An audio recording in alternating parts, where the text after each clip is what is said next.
चींटी आया और चींटी हमको काट दिया। अरे बाप रे बाप, बड़ी जोर से काटा हो। चिल्फा उजड़ा था, चिल्फा आगे माई देख ना देख, चिल्फा उजड़ा था। चल आगे दरा लगा, भाई काट तो बांट दिए, आगे भी करा दिए, बीजे कौन कराने जाएगा, तब ना कोई खाने आएगा।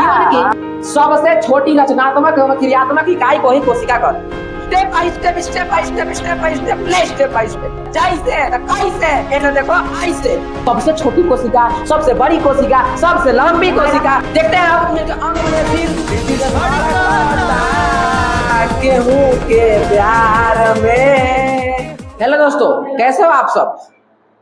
आशा करते हैं कि तुम लोग बहुत ही अच्छे हो गए, मस्त हो गए, सशक्त हो गए। तो आज की इस वीडियो में हम स्टार्ट करने वाला है कोशिका, सेल। यानी कि हमने पिछले वीडियो में बताया था कि बायोलॉजी का जन्म कैसे हुआ, बायोलॉजी की उत्पत्ति कैसे हुआ, उसके पिताजी कौन है, उसके बारे में बायोलॉजी का फुल डिटेल्स उसके पार्ट मैंने बताया था मैंने पिछले वीडियो में। अगर तुम उस वीडियो को नहीं देखे हो तो मेरा इस चैनल पे जाके वीडियो को वॉच कर लेना, अच्छे से समझ में आ जाएगा। तो चलिए आज स्टार्ट करते हैं कोशिका यानी कि सेल। आखिर सेल है क्या, कोशिका है क्या भाई साहब? तो सबसे पहले कोशिका का डेफिनेशन की ओर तरफ हल्का सा झांक लेते हैं, देखते हैं क्या कहता है हमारी कोशिका। तो बोल रहा है कि जीवन की सबसे छोटी रचनात्मक एवं क्रियात्मक इकाई को ही कोशिका कहते। क्या बोला? जीवन की सबसे छोटी रचनात्मक एवं क्रियात्मक इकाई को कोशिका कहते हैं। कहने का मतलब है कि जीवन का सबसे छोटी रचनात्मक, भाई साहब रचनात्मक मतलब होती है बनावट के आधार पर। किसके आधार पर? बनावट के आधार पर। एवं क्रियात्मक, क्रियात्मक मतलब होता है काम के आधार पर। किसके आधार पर? काम के आधार पर। तो जीवन की सबसे छोटी रचनात्मक मतलब बनावट, क्रियात्मक मतलब काम करने के योग्य, इस सबसे छोटी इकाई को क्या कहते हैं? कोशिका कहते हैं। जैसे चलो एग्जांपल लेते हैं कि चलो तुम हम लोग घर बना रहे हैं। अब घर बना रहे हैं तो घर में एक ईंट मिलके क्या बन गया? घर बन गया। क्या बन गया? घर। मतलब जो ईंट समझो, उसी प्रकार से हर जीव जो है एक सबसे छोटी इकाई से मिलकर बनी होती है, जिसका नाम है कोशिका। क्या नाम है?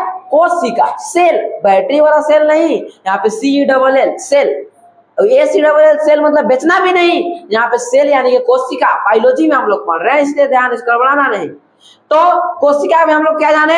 जीवन से के सबसे छोटी रचनात्मक एवं क्रियात्मक इकाई को कोशिका कहते हैं। मतलब हर जीव, हर इंसान, जितना पेड़ पौधे, पशु पक्षी, मनुष्य या कीड़ा मकोड़े, जितने हर एक छोटी चीज से मिलकर बना है, जिसको क्या कहते हैं हम लोग? कोशिका।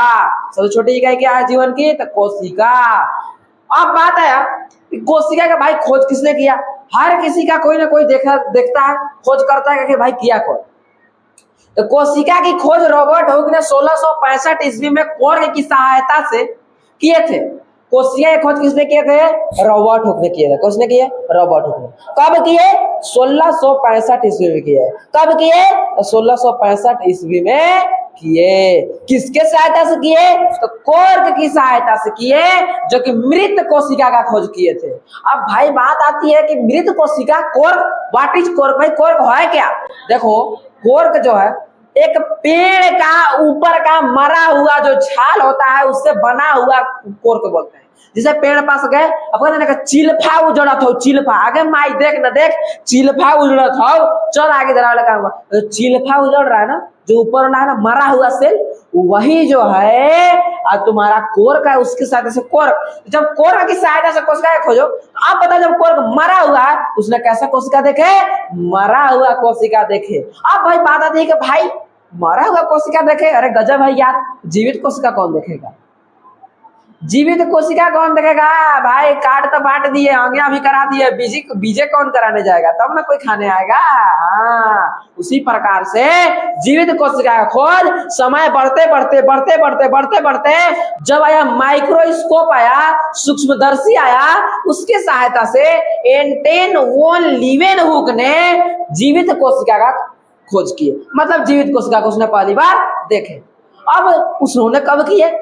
After 9th year, Robert Hooke के खोजने के 9 साल बाद, आफ्टर 9 ईयर 9 साल बाद तुरंत जीवित कोशिका का उन्होंने खोज किया। मतलब 1665 में खोज किया रॉबर्ट हुक मृत कोशिका का, और 1674 ईस्वी में खोज किए एंटन वॉन लीवेनहुक ने जीवित कोशिका। अब भाई साहब बात आती है कि सबसे जीवन का छोटी इकाई को कोशिका कह दिए, चलो सही है। अब भाई सबसे छोटी कोशिका, सबसे बड़ी कोशिका, सबसे लंबी कोशिका, एगो हेतका कोशिका, एगो होतका कोशिका, एगो हेतेगो का कोशिका, भाई आएगा, एकदम आएगा। देखते हैं अब कि सबसे छोटी कोशिका जो हमारे पाई जाती है इस दुनिया में, इस वर्ल्ड में, वो है माइकोप्लाज्मा। कौन है? माइकोप्लाज्मा, जिसका लंबाई होता है 0.3 माइक्रोमीटर। अगर तुम बुक में देखोगे तो 0.1 to 0.5 माइक्रोमीटर के बीच लिखा रहता है, लेकिन मैक्सिमम बुक में खोलोगे तो 0.3 माइक्रोमीटर रहता है। यानी सबसे छोटी का कोशिका कौन होगा? माइकोप्लाज्मा। कौन है ये? माइकोप्लाज्मा। सबसे बड़ी कोशिका हेतका कोशिका है शुतुरमुर्ग का अंडा। क्या अंडा? शुतुरमुर्ग का अंडा। मुर्गी का अंडा कनपट लाल हो जाएगा। शुतुरमुर्ग का अंडा किसका है? शुतुरमुर्ग का अंडा। भाई सब एकर लंबाई एकर चौड़ाई होगा ना? इसका लंबाई होता है 17 सेंटीमीटर, चौड़ाई होता है 13 सेंटीमीटर, जो कि एक्यूरेट वैल्यू नहीं है, लगभग में पाया जाता है। किसी का अंडा बड़ा तो किसी का छोटा भी हो सकता है, मतलब किसी का 12 सेंटीमीटर भी हो सकता है चौड़ाई, किसी का 16 सेंटीमीटर भी लंबाई, किसी का 18 सेंटीमीटर भी लंबाई हो सकता है। अब बात आई कि शरीर में पाए जाने वाला सबसे लंबी कोशिका, इस शरीर में पाया जाने वाला सबसे लंबी कोशिका तुमको बता दे कि तंत्रिका कोशिका। कौन है ये? तंत्रिका कोशिका, जो हाथ के जैसे ऐसे संरचनाओं में फैली हुई रहती है, जो हमारे पूरे बॉडी में फैली है, यह तंत्रिका कोशिका। यह काम क्या करती है? जैसे तुम मैसेज कर रहे हो, हेलो, हाय, कैसे हो भैया, मेरा एग्जाम चल रहा है, प्लीज फ्यूचर बता दो ना। तुम लोग तुरंत गलत सोच लेते हो, जो कि उचित नहीं है। तो ये क्या हुआ कि जैसे मैसेज सेंड किए, तो अगर डाटा खुला रहेगा तो मैसेज फट से जाएगा, और डाटा नहीं खुला रहेगा तो फट फट फट फट फट फट मैसेज करते रह जाएगा, और सिंगल टिक के अलावा और कोई डबल टिक लगने वाला नहीं है। और डबल टिक नहीं लगेगा तो ब्लू टिक भी नहीं लगेगा। उसी प्रकार से सबसे लंबी कोशिका जो होती है तंत्रिका कोशिका होती है। मतलब कि हमारे शरीर में जैसे मान लो एक चींटी आया और चींटी हमको काट दिया, अरे बाप रे बाप, बड़ी जोर से काटा हो, और जब काटा भाई तो हमारे दिमाग तक कैसे पहुंचा? कि जो डाटा जिससे काम किया ना, कौन किया भाई साहब? तंत्रिका कोशिका। कौन किया?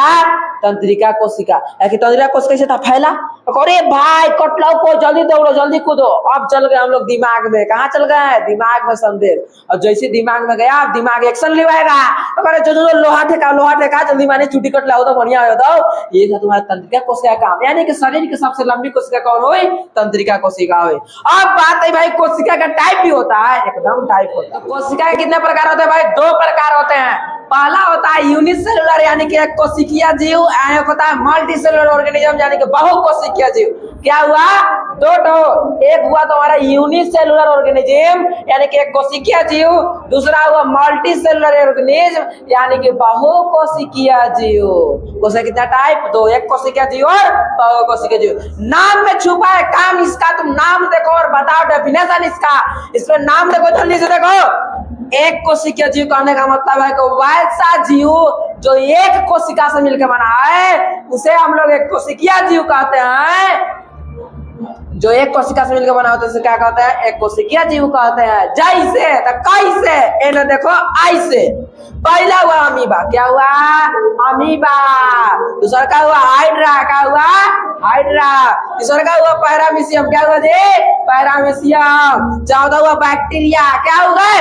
बैक्टीरिया हो गए। क्या हो गए जी? बैक्टीरिया। दूसरा का है भाई बहुकोशिकीय जीव, मल्टी सेलुलर ऑर्गेनिज्म। आखिर ये क्या होता है? तो मल्टी सेलुलर कहने का मतलब यानी बहुकोशिकीय वैसा जीव जो बहुत सारे कोशिकाओं से मिलकर बनी है, उसे बहुकोशिकीय जीव कहते हैं, मल्टी सेलुलर ऑर्गेनिज्म कहते हैं। जैसे इधर देखो ऐसे, जैसे इंसान, पेड़ पौधे, पशु पक्षी, हाथी, घोड़ा, घोड़ी सब क्या से बना है? बहुत सारे कोशिकाओं से मिलकर बना है। एक मनुष्य लाखों करोड़ों अरबों संख्या कोशिकाओं से मिलकर बना है। बना है कि नहीं बना भाई? बना है। अगर तुम हाथ में देखते हो चोइया छूटे लगा, चोइया वो तुम्हारा कोशिका है जो कि मर गया है, कोशिका वहां तुम्हारे खराब हो गया है, इसलिए तुम्हारे शरीर से बाहर निकलता है। सांप देखो, सांप हम लोग क्या कहते हैं कि सांप भी अपना देखो चमड़ी छोड़ के चली गई है, उसको क्या कहते हैं लौकी वौकी पे भी टांगते हैं डरवाने के लिए कीड़े मकोड़े को। तो जैसे ही देखा कि सांप अपना चुइयां छोड़ रहा था, मतलब उसका कोशिका क्या हो गया, डेड हो गया, मर गया, और वहाँ अपना कोशिका नया उस पे उगने लगा। उसी प्रकार से देख रहे हो ना, बहुत सारे कोशिकाओं से मिलकर हमारे शरीर बनी होती है। उसके बाद आया तुम्हारा कि भाई step by step, step by step, step by step, ले स्टेप बाय स्टेप, आखिर बना तो बना के डायरेक्ट शरीर बन गया? नहीं, कोशिका से मिलके बना उत्तक। क्या बना? उत्तक। कोशिका से मिलके क्या बना? उत्तक। सेल से मिलके क्या बना? टिश्यू। क्या बना? टिश्यू। अब देखो बात आया, भाई किसी प्रकार का कोशिका उठा लो, 4 को मिला देंगे तो उत्तक बन जाएगा? ऐसा बात नहीं है। वैसा कोशिकाओं जिसका रचनात्मक एवं क्रियात्मक एक समान होती है, उस प्रकार के कोशिकाओं मिलकर उत्तक बनाती है। कहने का मेरा मतलब सुन लो, मान लो भाई हम लोग 2 दोस्त, एक मेरा दोस्त का नाम रहा गौतम, एक मेरा नाम रहा चलो साकेत। हम लोग दोनों निकले थे आराम से मस्त साइकिल वगैरह लेके घूमने। अब हम गए उसके घर, हम लोग दोनों का नेचर भाई अलग अलग। वो था गौतम भाई सोने वाला, हम था भाई घूमने वाला। अब जैसे गौतम के घर गया मैंने, पता चला कि गौतम है भाई सूतल, अब हमारा मन कर रहा है घूमने के लिए। अब बताओ सब अपने दोस्त को कहेंगे कि भाई चल तू घूमने, वो क्या घूमेगा? नहीं जाएगा। क्यों नहीं जाएगा भाई? काहे नहीं जाएगा? क्योंकि उसका सोना में इंटरेस्ट है। अब बताओ कि हम लोग दोनों में दोस्ती बनेगी? नहीं बनेगी। इसीलिए अगर हम घूमने वाला तो मेरा सेकेंड दोस्त भी घूमने वाला चाहिए, तभी जाके हम लोग क्या कर सकते हैं, अब एक प्रकार से दोस्ती भी निभा सकते हैं। उसी प्रकार से सेम टू सेम कोशिका में भी होता है। मतलब अगर एक समान कोशिका, एक जैसा काम करने वाला कोशिका मिलकर उत्तक बनाती है, क्या बनाती है? उत्तक बनाती है।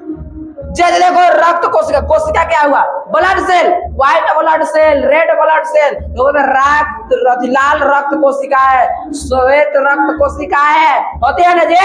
हाँ, तो कोशिका, तंत्रिका कोशिका देखो हो गया एक प्रकार के, एक कोशिका ही है, एक कोशिका है, तंत्रिका कोशिका एक कोशिका है। सेकंड है उत्तक। अब कोशिका कोशिका मिले क्या बना? देखो blood cell, white blood cell and red blood cell मिलकर बना दिया हम लोग को रक्त, यानी कि खून। का बना दिया जी? खून। ब्लड बना दिए तो हो गया खून तुम्हारा उत्तक। शुरू में ब्लड सेल था, सेल मतलब कोशिका, blood cell blood cell blood cell blood cell मिलकर बन गया तुम्हारा उत्तक, यानी कि खून बन गया। जैसे कि तुम्हारा बन गया मांसपेशिया, मांस बन गया, जोड़ के तुम्हारा मांसपेशिया बन गया। सेकेंड आया कि जब उत्तक उत्तक उत्तक तो बन जाएगा अंग। अब अंग बना, जैसे हमारा दिल, हाय रे मोर दिल धड़कत रहे तबे तक दुनिया में जियत रहे दिल, लेकिन यहाँ दिल तो आजकल दूसरे लोग खातिर धड़कता है ना, ऐसे मत करो, काम गलत है। आगे चलो तो देखो अंग तुम्हारा दिल, पेट, लीवर, आंख, ये सब का है? अंग।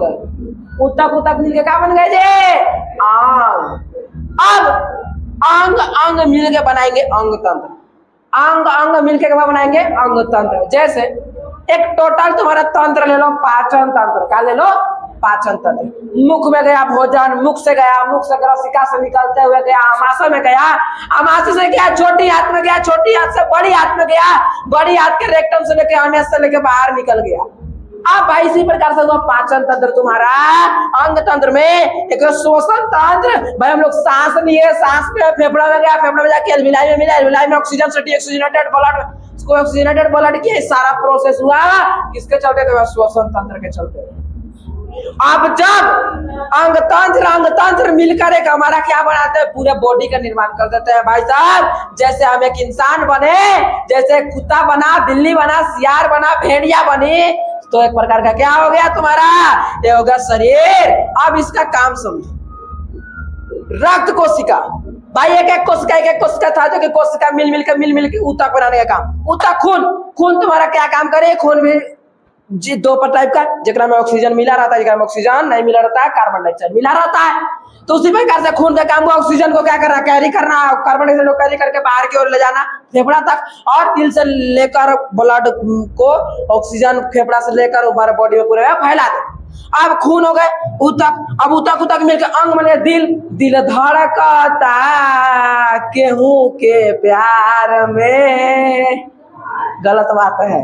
अब देखो उसी प्रकार से हमारा दो अंगुल है दिल, पेट, लीवर, उसके बाद हो गया आंख, उसके बाद रहा पाचन तंत्र, श्वसन तंत्र मतलब अंग तंत्र, मतलब पाचन तंत्र पूरा भोजन पचने का काम किया।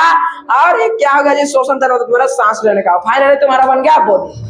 अब भाई साहब हम लोग नेक्स्ट वीडियो में जानने वाले हैं कि इसका सिद्धांत कौन कौन वैज्ञानिकों ने मिलकर दिया, इसका सिद्धांत का कौन मानता है और कौन सिद्धांत को नहीं मानता है। हर किसी का एक न अपवाद होता है। चोर का बेटा चोर ही नहीं हो सकता, राजा ही बन सकता है, और राजा का बेटा राजा ही नहीं हो सकता, चोर भी बन सकता है।